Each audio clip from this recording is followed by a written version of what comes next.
See the Olympics this summer? Michael Phelps is amazing, isn't he? 8 gold medals. Tell you how popular he is. Guy who works with Facebook was telling me that Facebook reckoned they added 5 million users over the Olympics because Michael Phelps said that he goes on Facebook.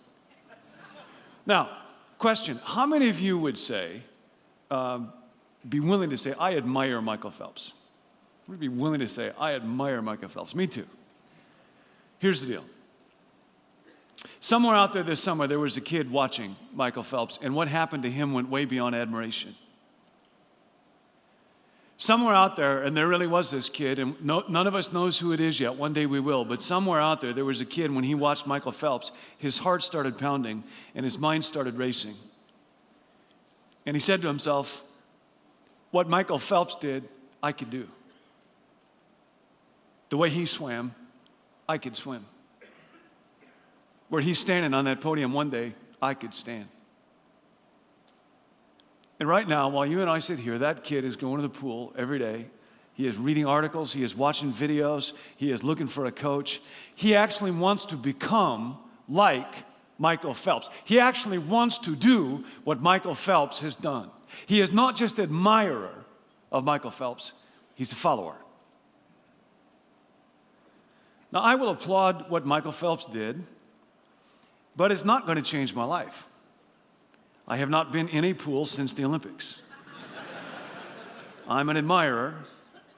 I'm not a follower. There's a big difference. An admirer is impressed. A follower is devoted. An admirer applauds.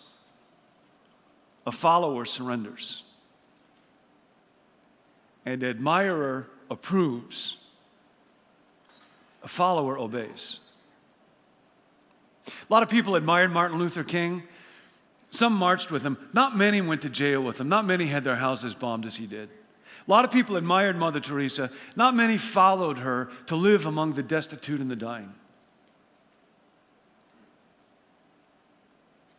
This is why we're here.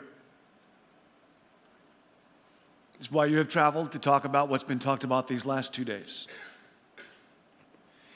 When you come to the end of the Sermon on the Mount, Matthew talks about 2 groups of people, and there's a dynamic that kind of runs throughout the Gospel of Matthew. Jesus begins to teach, and we're told when he saw the crowds, he went up to the mountainside. His disciples came to him, and he began to teach. 2 groups.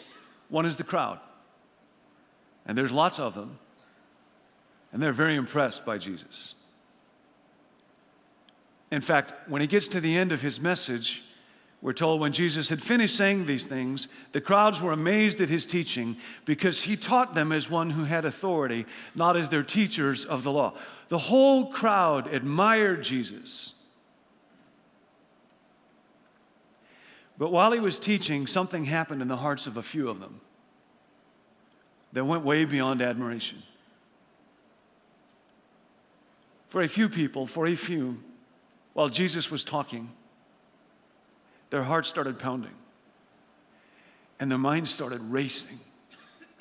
And something deep inside them said, this is it. This is what I have been longing for my whole life, to be cleansed and forgiven of all my sin and mess, to know God, to have courage, to have a life beyond the constant worry and fear and anxiety, to not be a slave anymore to sexual desire or money or people's approval or success, to be a part of God's work in my own little way to redeem the world, to have confidence beyond death. I must have this. I would rather have what this man has and give up everything else in the world than have everything else in the world and give up this man.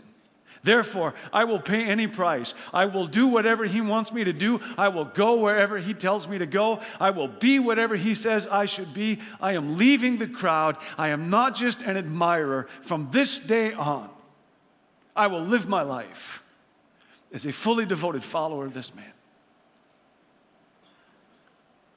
And they'd go home that night and they couldn't sleep. And they'd wake up the next morning and they'd be captivated by the same thing. The whole crowd admired Jesus, but every once in a while, somebody in the crowd wakes up and crosses a line and says, I will follow. Now, of course, Jesus knew this would happen. And one of the things that Jesus is constantly doing is challenging people to move from admirer to follower. And generally, that move involves some kind of action, some price to pay, something quite concrete. John 3, you all know the story. A Pharisee named Nicodemus came to Jesus by night, said, "Rabbi, we know that you're a teacher who has come from God. No one can do these miraculous things if you are not with him." John tells us he came by night, most likely because he did not want anybody to see him. And Jesus says, "You must be born again. You must become my follower. You must publicly identify with me." And eventually Nicodemus does. When Jesus dies, Nicodemus publicly claims his body, places it in a tomb, becomes his follower. Sometimes people don't. Rich young ruler comes up, and the text says he fell on his knees before Jesus and says, "Good teacher, what must I do to inherit eternal life?" He's an admirer. He falls to his knees. He calls him good. Jesus says, "Go sell everything, give the money away, and follow me." And that's the deal breaker.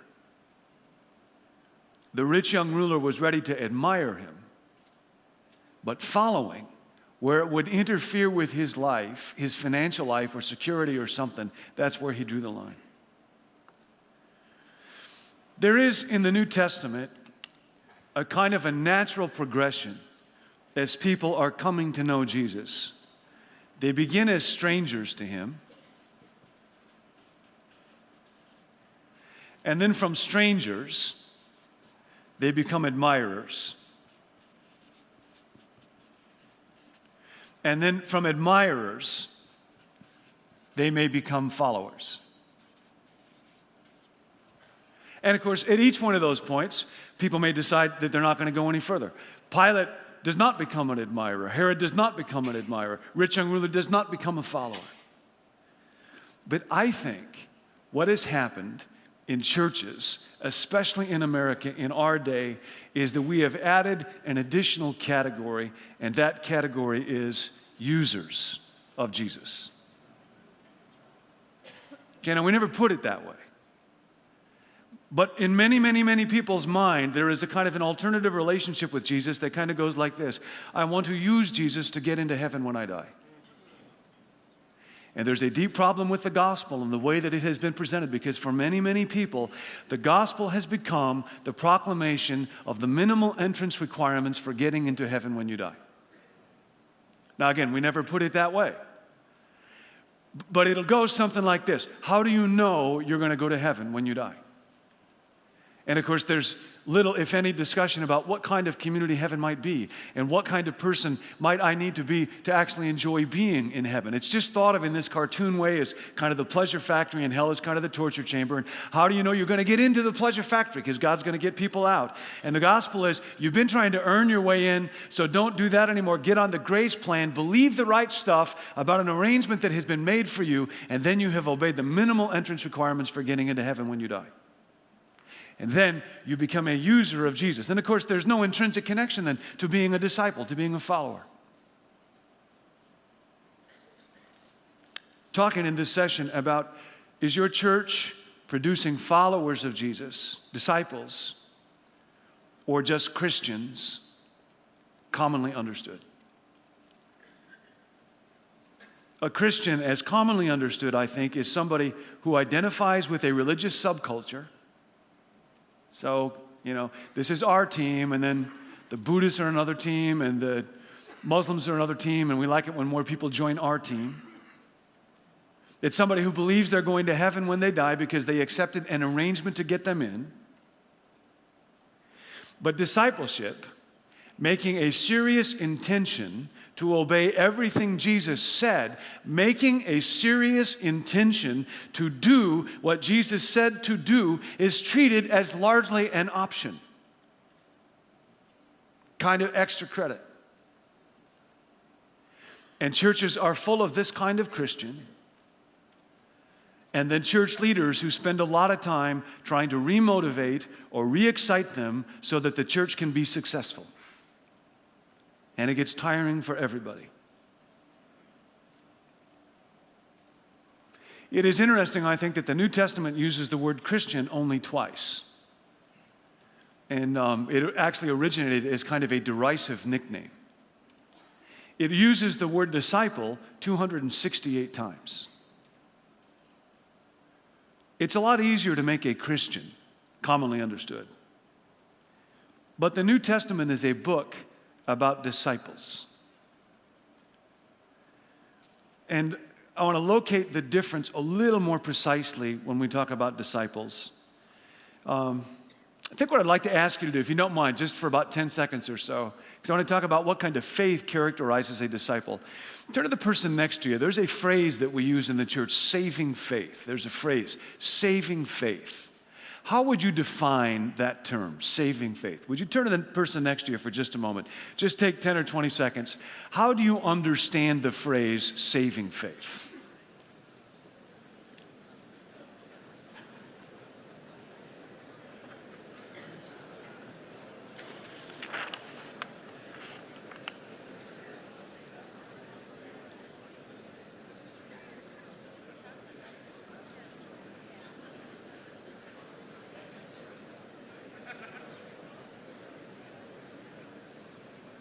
All right, hold that thought in mind, and we'll come back to that in a couple moments. When we talk about faith,